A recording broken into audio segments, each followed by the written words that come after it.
Video last దాకా చూడండి. Separate ఇది చిన్న బతుకమ్మ. ఈరోజు ఇలా చిబ్బి తెచ్చుకొని దానిపైన ఇప్పుడు గుమ్మడాకులు పెట్టుకొని ఆ గుమ్మడాకులను చుట్టూరా రౌండ్ కట్ చేసినాం. మధ్యలో పసుపు కుంకుమ వేసుకున్నాం. ఇప్పుడు తంగెడు పువ్వు వేస్తాను. తంగెడు పువ్వు పేర్చుడైంది. ఇప్పుడు గునుగు పువ్వు వేస్తాను. పట్టుకొచ్చు వేసినాం. ఇప్పుడు దానిపైన చక్ర పువ్వులు వేస్తున్నాం. చామంతి పువ్వులు వేసినాం. గుమ్మడి పువ్వు పెట్టినాం. గుమ్మడి పువ్వు మధ్యన గౌరమ్మ ఉంటుంది. ఇప్పుడు బతుకమ్మ వేర్చుడైంది. పసుపు కుంకుమ వేసుకోవాలి. ఇప్పుడు పసుపు కుంకుమ వేసుకున్నాం. ఇది చిన్న బతుకమ్మ అంటారు. చిన్న బతుకమ్మ వేస్తాను. కింద చిన్నది ఒక స్టీల్ గిన్నె పెట్టినాం. దానిపైన ఇప్పుడు గుమ్మడాకులు పెడతాను.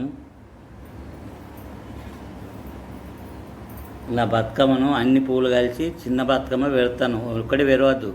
దానికి తోడుగా ఒక చిన్న బతుకమ్మ పెరవాలి. ఇప్పుడు రకరకాల పువ్వులు పెట్టి చిన్న బతుకమ్మ పెడుతున్నాం. చామంతి పువ్వులు పేర్చుకుంటారు చుట్టూరుగా. ఇలా చామంతి బతుకమ్మ పేర్చుడైంది. ఇప్పుడు గుమ్మడి పువ్వుది చుట్టూరుగా 5 రేకులు వచ్చినాయి. మధ్యన గౌరమ్మ ఉంటుంది. దీన్ని గౌరమ్మ అంటారు. చిన్న బతుకమ్మ పేర్చుడు రెడీ అయింది. చిన్న బతుకమ్మ పేర్చుడు అయిపోయింది. ఒకటి పెద్దగా పేర్చినాం, ఒకటి చిన్నగా పేర్చినాం. ఇప్పుడు ఒకడు పెద్దగా వేర్చినాం, ఒకటి చిన్నగా వేర్చినాం. 16 రకాల స్వీట్ పెట్టుకున్నాం. ఇప్పుడు ఈ బతుకమ్మకు 16 రకాల స్వీట్ పెట్టి ఇప్పుడు బతుకమ్మ వేర్చుడు అయిపోయింది. ఇది చిన్న బతుకమ్మ అంటారు. ఇప్పుడు మేము దేవుని దగ్గర పెట్టుకొని పూజ చేసుకున్నాం. ఇప్పుడు దీన్ని మనం ఆడుకోవాలి. ఇది చిన్న బతుకమ్మ పండగ.